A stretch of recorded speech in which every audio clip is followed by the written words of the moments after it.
திமுக தலைவர் ஸ்டாலின் மீண்டும் முதல்வராக பதவியேற்பது காலத்தின் கட்டாயம் என திமுக வேட்பாளர் கீதா ஜீவன் தெரிவித்தார்.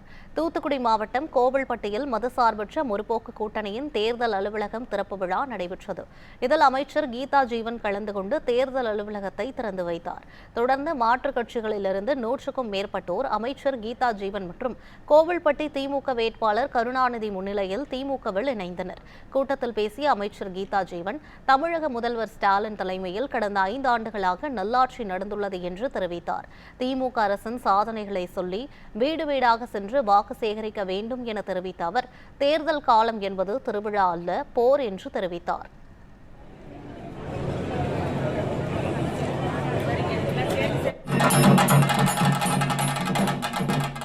முதலமைச்சர் தளபதியாருடைய ஆட்சி 5 ஆண்டு காலம் நல்லாட்சி நடைபெற்றுள்ளது. கிராமப்புறத்துலலாம் கலைஞர் வீடு எல்லாம் மகளிர் உரிமை தொகையா இருக்கட்டும், அதுபோல தேர்தல் அறிக்கைகள் மகளிர் உரிமை தொகை, முதியோர் உதவித்தொகை, விதவை உதவித்தொகை எல்லாமே 2000 உயர்த்தப்படும் அறிவிச்சிருக்கிறாரு. மாற்றுத்திறனாளி உதவித்தொகை 2500 உயர்த்துவேன்னு சொல்லியிருக்கிறாரு. அதே போல கலைஞர் கனவு இல்லமாக அதிக வீடுகள் கட்டி கொடுப்பேன் இருக்காரு. இன்னும் இளைஞர்களுக்கு வேலை வாய்ப்பு, பிள்ளைகளுக்கு பயிற்சி என்றெல்லாம் திட்டங்கள், பெண்களுக்கு 8000 கூப்பன் கொடுக்கான்னு இருக்காங்கல்ல. என்ன பொருள்லாம் நீங்க வாங்கிக்கலாம், பழைய பொருளை போட்டு வாங்கிக்கலாமா, எல்லாம் வாங்கிக்கலாம், உள்ளூர்லயே வாங்கிக்கலாம். வீடு வீடாக நம்ம வாக்கு சேகரிப்பதுதான் நமக்கு நலம் பயக்கும்.